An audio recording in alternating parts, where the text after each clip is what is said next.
is capable of striking deep inside North Korea. The Hyunmoo 5 was on display for the first time during Seoul's annual Armed Forces Day. South Korea's military is calling it a, quote, monster and says it is capable of taking out bunkers deep underground. Defense analysts say its display is intended as a warning to North Korea. 한국 국군의 날, 한국이 발표한 현무5로 인해 지금 전 세계가 아주 시끌벅적한데요. 한중국인이 보내온 사연 지금 바로 시작하겠습니다. 구독과 좋아요, 알림 설정 부탁드립니다. 안녕하세요. 제 이름은 리밍이에요. 제가 중국을 떠나 미국으로 오게 된 이야기를 들려드릴게요. 저는 베이징 출신이에요. 한때는 중국의 수도에서 살고 있다는 게 자랑스러웠죠. 하지만 점점 그 자부심이 무너지기 시작했어요. 가장 큰 문제는 역시 미세먼지였어요. 하늘이 항상 회색빛이었고 맑은 날을 보는 게 정말 힘들었죠. 어느 날 제가 일하던 회사 동료가 갑자기 심한 기침을 하더니 쓰러졌어요. 나중에 알고 보니 미세먼지로 인한 폐 질환이었더라고요. 그때부터 저도 불안해지기 시작했어요. 매일 아침 마스크를 쓰고 출근하는 게 일상이 됐죠. 하지만 마스크를 써도 목이 아프고 기침이 멈추지 않았어요. 게다가 식품 안전 문제도 심각했어요. 어느 날 저녁 친구들과 함께 먹은 훠궈 때문에 우리 모두 식중독에 걸렸던 적이 있어요. 알고 보니 그 식당에서 사용한 고기가 변질된 거였더라고요. 그 후로 외식을 할 때마다 불안해서 제대로 먹지를 못했어요. 하지만 가장 큰 충격은 제 조카 리리에게 일어났어요. 리리는 6살 때 멜라민 분유, 파동으로 신장 결석 진단을 받았어요. 그 어린 나이에 그런 고통을 겪는 모습을 보며 정말 가슴이 아팠죠. 국가가 국민의 건강은 안중에도 없다는 생각이 들었어요. 환경 오염 문제는 날이 갈수록 심각해졌어요. 제가 사는 아파트 근처에 있던 작은 강이 있었는데 어느 날 갑자기 시커멓게 변해버렸어요. 알고 보니 근처 공장에서 폐수를 무단 방류한 거였죠. 그 강에서 놀던 동네 아이들이 피부병에 걸리기도 했어요. 이런 일들이 계속되면서 저는 점점 건강이 나빠지기 시작했어요. 만성기관지염 진단을 받았고 알레르기성 비염도 생겼어요. 병원을 다니는 횟수가 늘어났지만 근본적인 해결책은 없었죠. 의사 선생님은 환경을 떠나지 않으면 더 악화될 거예요 라고 말씀하셨어요. 직장에서도 문제가 생기기 시작했어요.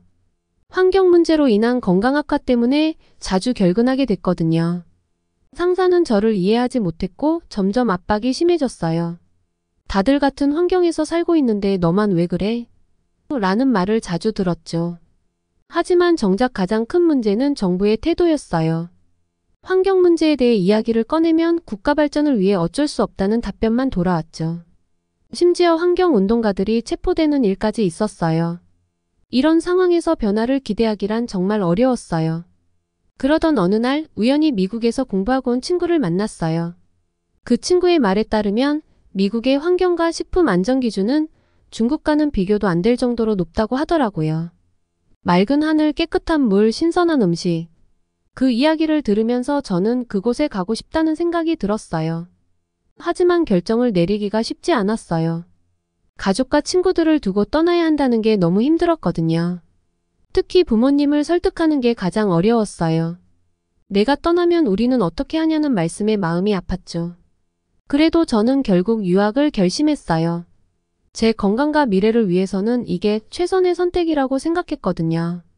캘리포니아의 한 대학에서 입학 허가를 받았고 미국행 비행기 티켓을 끊었어요. 떠나기 전날 밤 베이징의 밤하늘을 바라보며 많은 생각이 들었어요. 이곳에서의 추억들, 좋았던 순간들. 하지만 동시에 숨쉬기 힘들었던 날들, 아픈 기억들도 함께 떠올랐죠. 과연 이게 옳은 선택일까? 라는 의문이 들기도 했어요.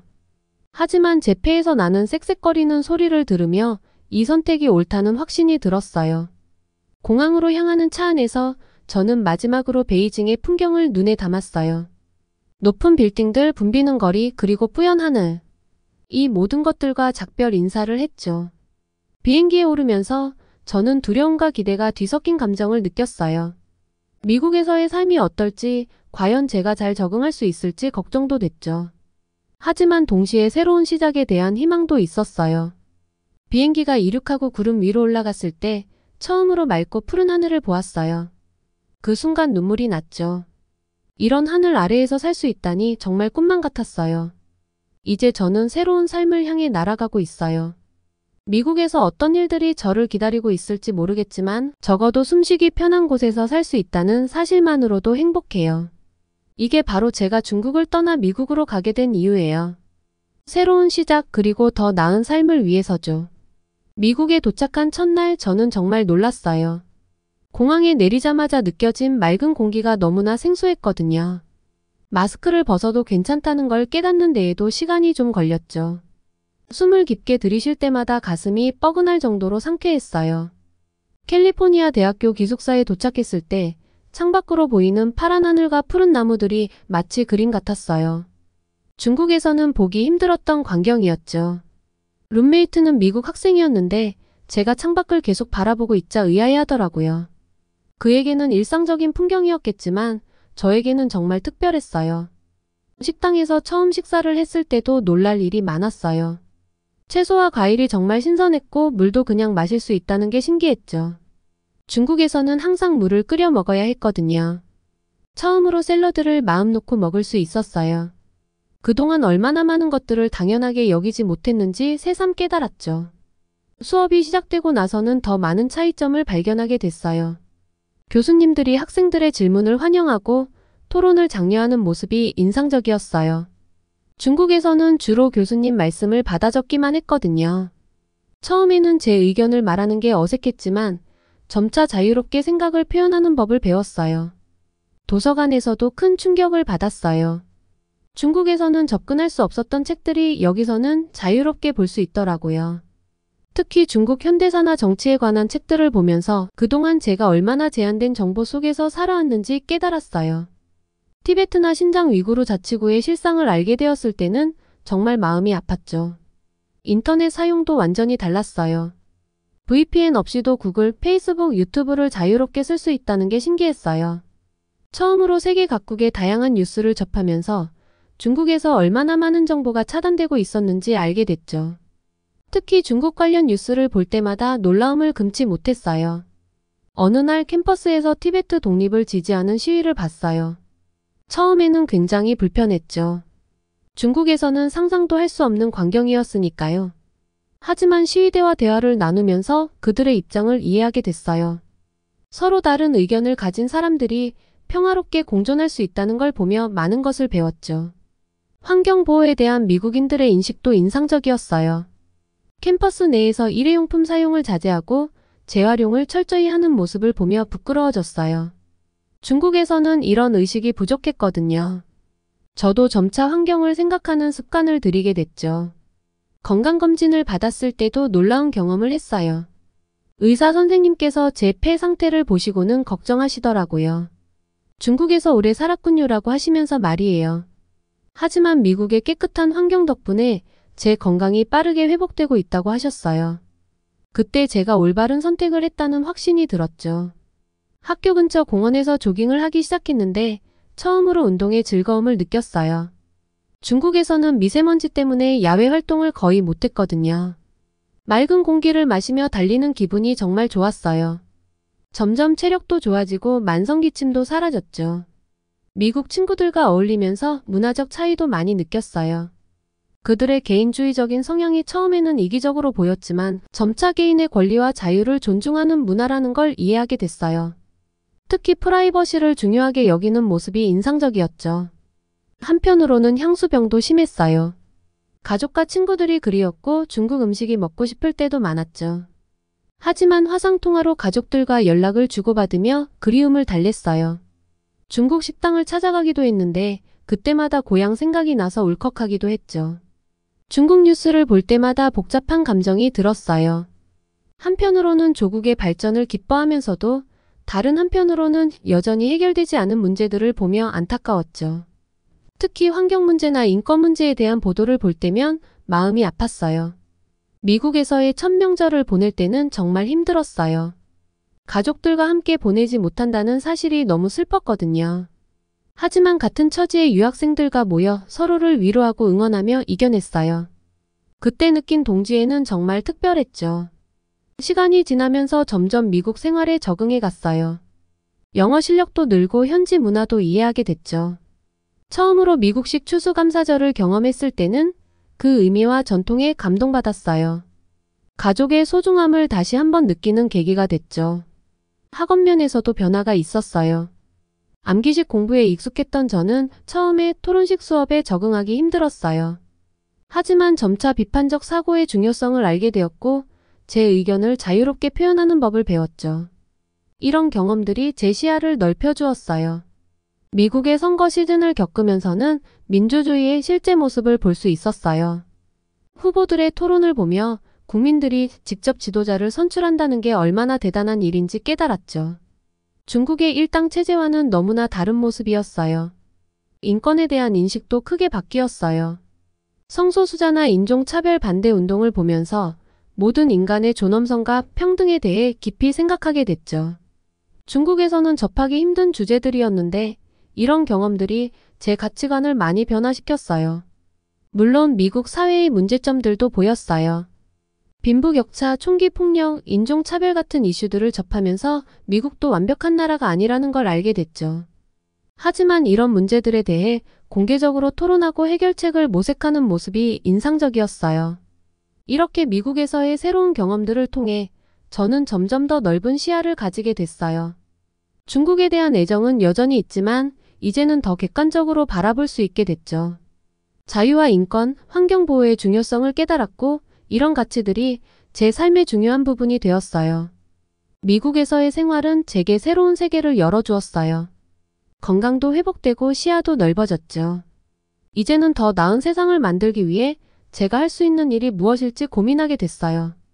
중국과 미국 양국의 장단점을 모두 경험한 저로서는 앞으로 두 나라 사이의 이해를 돕는 역할을 하고 싶어요. 이렇게 미국에서의 새로운 시각을 통해 저는 많은 것을 배우고 성장할 수 있었어요. 앞으로도 이 경험을 바탕으로 더 넓은 세계를 향해 나아가고 싶어요. 미국 생활에 조금씩 적응해 가던 어느 날, 저는 우연히 한국 문화와 마주하게 됐어요. 그날은 제가 다니는 대학교에서 국제문화축제가 열리는 날이었죠. 여러 나라의 부스들이 있었는데 한국 부스 앞에서 우연히 발걸음을 멈추게 됐어요. 한국 부스에서 들려오는 음악이 제 귀를 사로잡았어요. 지금 생각해보면 그건 BTS의 다이너마이트였던 것 같아요. 경쾌한 리듬과 중독성 있는 멜로디에 저도 모르게 발을 굴렀죠. 부스를 지키고 있던 한국 유학생들이 친절하게 저를 맞아주었어요. 그들은 저에게 한국 전통 의상인 한복을 입어볼 기회를 주었고 한국 전통 과자도 맛보게 해줬어요. 그날 이후로 저는 한국 문화에 대해 더 알아보고 싶어졌어요. 유튜브에서 K-팝 뮤직비디오를 찾아보기 시작했고 한국 드라마도 몇 편 보게 됐죠. 처음 본 한국 드라마는 태양의 후예였어요. 드라마의 스토리와 배우들의 연기에 푹 빠져들었죠. 특히 한국의 아름다운 풍경과 현대적인 도시 모습이 인상적이었어요. 그러다 우연히 룸메이트가 된 재미교포 친구 민수를 만나게 됐어요. 민수는 한국계 미국인이었는데 저의 한국 문화에 대한 관심을 알고는 정말 좋아했어요. 그는 저에게 더 많은 한국 문화를 소개해주겠다며 신이 났죠. 민수와 함께 처음으로 한국 식당에 갔을 때 저는 또 한 번 놀라움을 금치 못했어요. 불고기, 김치, 비빔밥. 하나같이 맛있는 음식들이었죠. 특히 김치의 매콤새콤한 맛은 정말 독특했어요. 처음에는 낯설었지만 먹다 보니 자꾸 손이 가더라고요. 민수는 김치가 한국인들의 건강 비결 중 하나라고 설명해줬어요. 한국 음식을 좋아하게 되면서 저는 한국어에도 관심을 갖게 됐어요. 민수의 도움을 받아 기본적인 한국어 인사말을 배우기 시작했죠. 안녕하세요, 감사합니다 같은 간단한 표현들이었지만 이 말들을 사용할 때마다 뿌듯했어요. 한국어의 발음이 중국어와 비슷한 부분이 있어서 생각보다 배우기 쉬웠죠.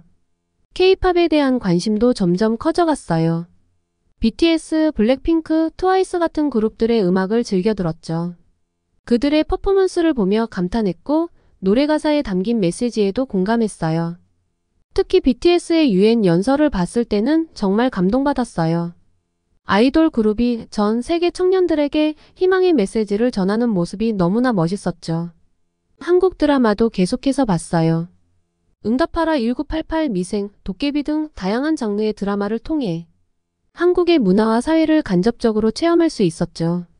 특히 응답하라 1988을 통해 한국의 가족 문화와 정의 의미를 이해하게 됐어요. 이웃들과 친밀하게 지내는 모습, 가족 간의 따뜻한 사랑. 이런 것들이 제 마음을 울렸어요. 민수는 저에게 한국의 역사에 대해서도 이야기해줬어요. 고대부터 현대까지 한국이 겪어온 역사적 사건들, 특히 일제강점기와 한국전쟁에 대해 들으면서 한국인들의 강인함과 끈기에 감탄했죠. 그들이 어려운 시기를 극복하고 오늘날의 발전된 모습을 이루어냈다는 사실이 놀라웠어요. 한국의 기술력에 대해 알게 된 것도 이 시기였어요. 삼성, 현대, LG 같은 기업들이 세계 시장에서 차지하는 위상을 보고 정말 놀랐죠. 특히 반도체, 스마트폰, 자동차 분야에서 한국 기업들이 선두를 달리고 있다는 사실이 인상적이었어요. 작은 나라가 이렇게 큰 영향력을 가질 수 있다는 게 신기했죠. 한국의 교육열에 대해서도 알게 됐어요. 민수를 통해 한국의 입시 제도와 사교육 문화에 대해 들었는데 처음에는 좀 과하다고 생각했어요. 하지만 동시에 교육을 통해 국가 발전을 이루어낸 한국의 전략이 대단하다고 느꼈죠. 한국의 뷰티 산업도 저의 관심을 끌었어요. K뷰티라고 불리는 한국의 화장품과 스킨케어 제품들이 전 세계적으로 인기를 얻고 있다는 사실을 알게 됐죠. 민수의 추천으로 몇 가지 제품을 써봤는데 정말 좋더라고요. 한국의 혁신적인 제품 개발 능력에 또 한 번 감탄했어요. 한국의 관광지에 대해서도 많이 알게 됐어요. 서울의 현대적인 모습부터 제주도의 아름다운 자연경관, 경주의 역사적인 유적지들까지 사진과 영상으로나마 접한 한국의 모습은 정말 매력적이었어요. 언젠가 꼭 한국을 방문해보고 싶다는 생각이 들었죠. 한국의 계절 문화도 흥미로웠어요. 봄에는 벚꽃 구경, 여름에는 시원한 냉면, 가을에는 단풍 구경, 겨울에는 따뜻한 온돌방. 이런 계절별 문화가 참 낭만적으로 느껴졌어요. 특히 한국의 추석과 설날 문화를 들으면서 가족의 소중함을 다시 한번 느꼈죠. 한국의 대중문화가 전 세계적으로 인기를 얻는 현상, 이른바 한류에 대해서도 깊이 있게 알게 됐어요. K-팝, K-드라마, K-뷰티, K-푸드 등 다양한 분야에서 한국 문화가 세계인의 사랑을 받고 있다는 사실이 놀라웠죠. 작은 나라의 문화가 이렇게 큰 영향력을 가질 수 있다는 게 정말 대단해 보였어요. 한국의 인터넷 문화도 독특하다고 느꼈어요. 빠른 인터넷 속도, 발달된 온라인 쇼핑 문화, 활발한 SNS 사용 등 한국이 IT 강국이라는 말이 과언이 아니라는 걸 알게 됐죠. 특히 PC방 문화는 정말 흥미로웠어요. 한국의 예절 문화도 인상 깊었어요. 어른을 공경하고 서로 존중하는 문화가 멋있어 보였죠. 특히 한국어의 존댓말 시스템을 배우면서 언어에 그 나라의 문화가 반영된다는 걸 실감했어요. 이렇게 한국 문화를 접하면서 저는 점점 더 한국이라는 나라의 매력을 느끼게 됐어요. 작지만 강한 나라, 전통과 현대가 공존하는 나라, 끊임없이 발전하는 나라. 한국은 제게 새로운 영감의 원천이 되었죠. 한국어 공부도 더 열심히 하게 됐어요. 한국 드라마를 자막 없이 볼 수 있는 날을 꿈꾸며 열심히 공부했죠. 대학에서 한국어 수업도 듣기 시작했고 한국인 언어 교환 파트너도 찾았어요. 이렇게 한국 문화에 빠져들면서 저는 제 인생의 새로운 페이지를 열게 된 것 같아요. 중국에서 태어나 미국에서 살고 있는 제가 이제는 한국이라는 새로운 세계를 발견하게 된 거죠. 이 경험을 통해 저는 더 넓은 시야를 가지게 됐고 다양성의 가치를 깊이 이해하게 됐어요. 한국 문화를 알아가는 과정은 제게 큰 즐거움이었어요. 앞으로도 계속해서 한국에 대해 더 많이 배우고 싶어요. 언젠가는 직접 한국을 방문해서 제가 알게 된 모든 것들을 직접 경험해보고 싶어요. 한국은 이제 제 인생의 중요한 부분이 되었고 앞으로도 계속 저의 관심과 사랑을 받을 거예요. 한국 문화에 깊이 빠져들면서 저는 자연스럽게 한국의 역사와 사회에 대해 더 깊이 알고 싶어졌어요. 대학 도서관에서 한국 관련 서적들을 찾아 읽기 시작했고 온라인 강의도 들었죠. 그 과정에서 한국의 근현대사를 자세히 알게 됐는데 정말 놀라운 일들의 연속이었어요. 먼저 일제강점기에 대해 알게 됐어요. 35년 동안 일본의 지배를 받았다는 사실이 충격적이었죠. 한국인들이 겪었을 고통과 억압을 생각하니 마음이 아팠어요. 하지만 동시에 그 어려운 시기에도 독립을 위해 끊임없이 싸운 한국인들의 용기에 감동받았어요. 특히 유관순 열사 같은 젊은이들의 희생정신은 정말 대단했죠. 해방 이후 곧바로 맞이한 한국전쟁의 비극도 가슴 아픈 역사였어요. 같은 민족끼리 싸워야 했던 그 참혹한 상황을 상상하니 눈물이 났어요.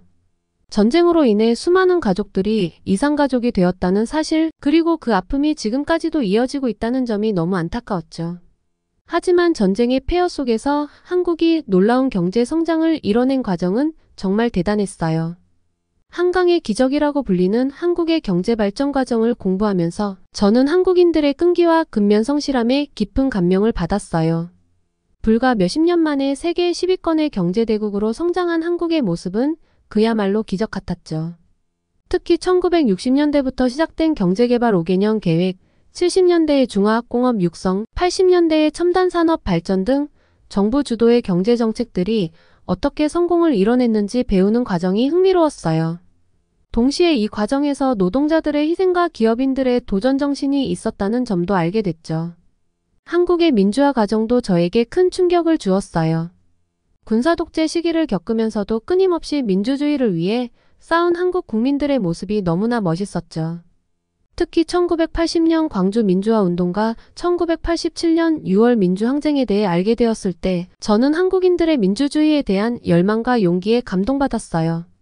한국의 교육열도 인상적이었어요. 한국이 어떻게 이렇게 짧은 시간 안에 문맹률을 크게 낮추고 고등교육 진학률을 높일 수 있었는지 궁금했죠. 한국 사회에 깊이 뿌리박힌 교육에 대한 열정이 국가 발전의 원동력이 되었다는 점을 이해하게 됐어요. 또한 한국의 과학기술 발전 과정도 놀라웠어요. 특히 IT 강국으로 성장한 과정이 인상적이었죠. 세계 최고 수준의 인터넷 인프라를 구축하고 삼성, LG 같은 글로벌 기업들을 배출해낸 한국의 모습은 정말 대단해 보였어요. 한국의 문화산업 성장 과정도 흥미로웠어요. 90년대 이후 한국 정부가 문화산업을 국가전략산업으로 육성한 결과 K-팝, K-드라마 등이 전 세계적으로 인기를 얻게 된 과정을 배우면서 문화의 힘을 실감했죠. 한편으로 한국 사회의 아픔도 알게 됐어요.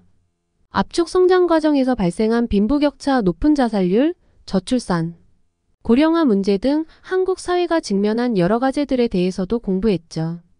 이런 문제들을 해결하기 위해 한국 사회가 노력하는 모습을 보며 발전의 그림자에 대해서도 생각해보게 됐어요. 한국의 분단 현실에 대해 깊이 이해하게 된 것도 이 시기였어요. 남북한이 아직도 휴전 상태라는 사실, 그리고 이산가족들의 아픔을 알게 되면서 가슴이 아팠죠. 하지만 동시에 평화통일을 위해 노력하는 한국의 모습을 보며 희망도 느꼈어요. 한국의 외교 정책에 대해서도 관심을 가지게 됐어요. 강대국들 사이에서 균형을 잡으며 국익을 추구하는 한국의 모습이 인상적이었죠. 특히 과거사 문제로 인한 일본과의 갈등, 중국과의 복잡한 관계 등을 공부하면서 국제관계의 복잡성을 이해하게 됐어요. 한국의 환경 정책에 대해서도 배웠어요. 고도 성장 과정에서 환경 문제를 겪었지만 최근 들어 친환경 정책을 적극적으로 추진하는 한국의 모습이 인상적이었죠. 특히 신재생에너지 개발, 전기차 보급 등의 노력을 보며 미래를 준비하는 한국의 모습을 볼 수 있었어요. 한국의 스포츠 역사도 흥미로웠어요. 88 서울올림픽, 2002 월드컵 등 큰 스포츠 이벤트를 성공적으로 개최한 경험, 그리고 이를 통해 국제사회에서 위상을 높인 과정이 놀라웠죠. 특히 2018 평창 동계올림픽에서 남북 단일팀이 구성된 이야기는 정말 감동적이었어요. 한국의 식문화 발전 과정도 재미있었어요. 한식의 세계화 과정, 그리고 최근에는 한식이 건강식으로 주목받고 있다는 점 등을 알게 되면서 음식을 통해 문화를 알릴 수 있다는 점이 신기했죠. 한국의 여성 인권 신장 과정도 공부했어요. 과거의 가부장적 문화에서 벗어나 양성평등을 위해 노력하는 한국 사회의 모습, 그리고 최근의 미투 운동 등을 통해 더 나은 사회를 만들어가는 과정이 인상적이었죠. 한국의 고령화 문제와 이에 대한 대응책들도 배웠어요. 세계에서 가장 빠른 속도로 고령화가 진행되고 있는 한국이 이 문제를 어떻게 해결해 나갈지 궁금해졌죠. 한국의 군사력 발전 과정도 놀라웠어요. 전쟁의 폐허에서 시작해 이제는 세계적인 수준의 방위산업을 갖추게 된 과정, 그리고 자주국방을 위해 노력하는 모습이 인상적이었죠. 이렇게 한국의 역사와 사회에 대해 깊이 있게 공부하면서 저는 한국이라는 나라에 대해 더욱 깊은 존경심을 갖게 됐어요. 수많은 역경을 이겨내고 오늘날의 발전된 모습을 이뤄낸 한국인들의 저력에 감탄했죠. 동시에 한국이 아직도 해결해야 할 많은 과제들이 있다는 점도 알게 됐어요. 하지만 그 과정에서도 끊임없이 노력하고 발전하는 한국의 모습을 보며 저는 한국의 밝은 미래를 믿게 됐어요. 이런 공부를 통해 저는 한 나라를 이해한다는 것이 얼마나 복잡하고 다차원적인 일인지 깨닫게 됐어요. 단순히 현재의 모습만이 아니라 그 나라의 역사와 문화, 사회적 배경을 모두 이해해야 한다는 점을 알게 된 거죠. 한국의 역사와 사회에 대해 알아가는 과정은 제게 새로운 시각을 제공해줬어요. 이제 저는 세계를 바라볼 때 더 넓은 관점을 가지게 됐고 각 나라의 독특한 역사와 문화를 존중하는 자세를 갖게 됐죠. 이런 경험들을 통해 저는 앞으로 한국과 중국 그리고 미국 사이의 문화적 가교 역할을 하고 싶다는 꿈을 갖게 됐어요. 서로 다른 문화를 이해하고 소통하는 것이 얼마나 중요한지 깨달았기 때문이죠. 한국의 역사와 사회에 대한 이해는 제 인생의 큰 전환점이 됐어요. 이제 저는 더 넓은 세계를 바라보며 다양한 문화와 역사를 존중하는 글로벌 시민으로 성장하고 싶어요. 그리고 언젠가는 제가 배운 이 모든 것들을 직접 한국에 가서 체험해보고 싶어요. 한국은 이제 제 마음속에 특별한 위치를 차지하게 됐고 앞으로도 계속해서 한국에 대해 더 많이 배우고 싶어요. 한국의 역사와 문화, 사회에 대해 깊이 공부하면서 저는 한국에 대한 애정과 관심이 더욱 커졌어요. 그러던 어느 날 뉴스에서 한국의 새로운 무기 체계인 현무5 미사일에 대한 기사를 접하게 됐어요. 이 소식은 제게 큰 충격과 동시에 새로운 깨달음을 주었죠. 현무5는 한국이 자체 개발한 준중거리 탄도미사일이에요. 사거리가 3,000km 이상이고 1톤 이상의 탄두를 탑재할 수 있다고 하더라고요. 이 정도 규모의 미사일을 자체 개발했다는 사실 자체가 놀라웠어요. 처음에는 왜 한국 같은 평화로운 나라가 이런 강력한 무기를 만들었을까? 라는 의문이 들었죠. 하지만 곧 한국의 지정학적 위치와 안보 상황을 고려하면 이해가 되기 시작했어요. 북한과의 대치 상황, 주변 강대국들과의 복잡한 관계. 한국이 자주국방을 위해 얼마나 노력해왔는지 새삼 깨달았죠. 현무5 개발 과정에 대해 더 자세히 알아보면서 저는 한국의 과학기술력에 다시 한번 감탄했어요. 미사일 기술은 최첨단 과학기술의 집약체라고 하잖아요. 이를 자체적으로 개발했다는 것은 한국의 과학기술 수준이 세계 최고 수준이라는 걸 의미하는 거죠. 특히 인상 깊었던 건 한국이 이 기술을 개발하는 데 겪었을 어려움이에요. 국제적인 제약, 기술적 난관들. 하지만 한국은 이 모든 것을 극복하고 성공을 이뤄냈어요. 이런 한국의 끈기와 투지에 정말 감동받았죠. 현무5의 존재는 단순히 군사력의 의미를 넘어서 한국이 자주권과 국제적 위상을 상징하는 것 같았어요. 이제 한국은 더 이상 강대국의 그늘에 숨어있는 작은 나라가 아니라 스스로를 지킬 수 있는 강한 나라라는 걸 세계에 보여준 거죠. 이 소식을 접하면서 저는 한국의 국방정책에 대해 더 깊이 알아보고 싶어졌어요. 한국이 어떻게 이런 첨단 무기 체계를 개발하게 됐는지 그 배경과 과정이 궁금해졌죠. 알아보니 한국은 6.25 전쟁 이후 줄곧 자주국방을 위해 노력해왔더라고요. 처음에는 미국의 도움에 많이 의존했지만 점차 자체적인 방위산업을 발전시켜왔어요. 80년대부터 본격적으로 미사일 개발을 시작해서 꾸준히 기술을 발전시켜온 결과가 바로 현무5인 거죠. 한국의 방위산업 발전 과정을 공부하면서 저는 한국 특유의 빨리빨리 문화가 여기서도 적용됐다는 걸 알게 됐어요. 다른 나라들이 수십 년, 때로는 100년 넘게 걸려 이룬 성과를 한국은 불과 몇십 년 만에 이뤄냈으니까요. 이런 한국의 추진력과 열정에 또 한 번 감탄했죠. 현무5 개발 성공은 한국의 자주국방 의지를 잘 보여주는 사례였어요. 한국은 이를 통해 주변국들에게 확실한 메시지를 전달한 것 같아요. 우리는 이제 스스로를 지킬 수 있다고 말이죠. 이런 한국의 자신감 있는 모습에 저도 모르게 가슴이 뭉클해졌어요. 동시에 현무5의 존재가 주변국들에게 어떤 영향을 미칠지도 생각해보게 됐어요. 특히 북한과의 관계, 그리고 중국이나 일본과의 관계에서 이런 무기 체계가 어떤 의미를 가질지 궁금해졌죠. 한국의 국방력 강화가 동북아시아의 힘의 균형에 어떤 변화를 가져올지, 그리고 이것이 평화에 어떤 영향을 미칠지 생각해보게 됐어요. 현무5 개발 성공 소식은 한국 국민들에게 큰 자부심을 안겨줬다고 해요. 온라인에서 한국인들의 반응을 보니 대부분이 이를 국가적 성취로 여기고 자랑스러워하더라고요. 이런 모습을 보며 저는 한국인들의 애국심과 단결력을 다시 한번 느낄 수 있었어요. 또한 현무5 개발에 참여한 과학자들과 기술자들의 이야기도 알게 됐어요. 그들이 얼마나 많은 노력과 헌신을 쏟아부었는지, 그리고 그 과정에서 겪었을 어려움들을 상상하니 정말 존경스러웠죠. 이런 분들이 있었기에 한국이 이런 성과를 이룰 수 있었던 거라고 생각해요. 현무5를 통해 한국의 방위산업 전반에 대해서도 관심을 갖게 됐어요. K2 전차, KF-21 전투기 등 한국이 개발한 다른 무기체계들에 대해서도 알아보게 됐죠. 이런 무기들이 단순히 국방을 위한 것뿐만 아니라 수출을 통해 경제에도 기여하고 있다는 사실도 알게 됐어요. 한국의 방위산업 발전은 민간 기술 발전에도 큰 영향을 미쳤다고 해요. 미사일 기술이 우주 발사체 개발로 이어지고 군사용 통신 기술이 민간 통신 기술 발전으로 이어지는 등 이런 점들을 보며 한국의 전략적 사고에 감탄했어요. 현무5 개발 성공은 한국의 외교력 향상에도 기여했을 거라는 생각이 들었어요. 강한 군사력을 바탕으로 한 외교는 분명 더 큰 영향력을 가질 테니까요. 이를 통해 한국이 국제사회에서 더 큰 발언권을 가질 수 있게 됐을 거라고 생각해요. 한편으로는 현무5 같은 강력한 무기의 존재가 가져올 수 있는 위험성에 대해서도 생각해보게 됐어요. 무기 경쟁의 악순환, 우발적 충돌의 위험성 등 이런 점들을 고려하면 한국이 이런 무기를 어떻게 사용하고 관리할 것인지가 중요할 것 같아요. 그럼에도 불구하고 현무5의 존재는 한국의 억지력을 크게 높였을 거라고 생각해요. 이를 통해 한국이 더 안전해지고 결과적으로 동북아시아의 평화와 안정에 기여할 수 있지 않을까요? 현무5 소식을 접하고 이에 대해 깊이 생각하면서 저는 한국이라는 나라에 대해 더욱 깊은 존경심을 갖게 됐어요.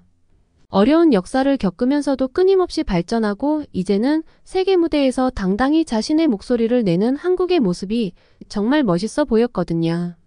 이제 저는 한국을 단순히 K-팝이나 드라마의 나라가 아닌 첨단 과학기술과 강한 국방력을 갖춘 선진국으로 바라보게 됐어요. 현무5는 그저 하나의 무기가 아니라 한국의 저력과 잠재력을 보여주는 상징 같았죠.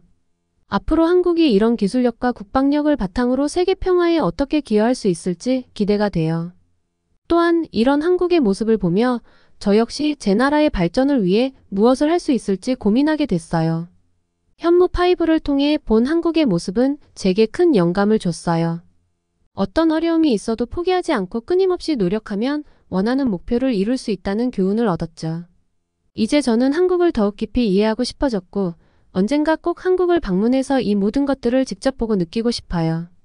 현무5라는 하나의 무기 체계를 통해 한국의 과학기술, 국방, 외교, 역사, 문화 등 다양한 측면을 들여다볼 수 있었던 것은 정말 흥미로운 경험이었어요. 이를 통해 저는 한 나라를 이해하는 데 있어 다각도의 접근이 얼마나 중요한지 깨달았죠. 이제 한국은 제 마음속에서 특별한 위치를 차지하게 됐어요. 앞으로도 계속해서 한국의 발전과 성장을 지켜보며 그들의 이야기에서 더 많은 영감을 얻고 싶어요. 그리고 언젠가는 제가 한국과 중국, 미국 사이의 문화적 가교 역할을 할 수 있기를 꿈꿔봅니다. 지금까지의 사연 어떻게 들으셨나요? 중국인 리밍이 과연 한국과 중국, 미국 사이의 문화적 가교 역할을 잘할 수 있을지 기대가 되네요. 다음에 더 재밌는 사연으로 돌아오겠습니다. 감사합니다.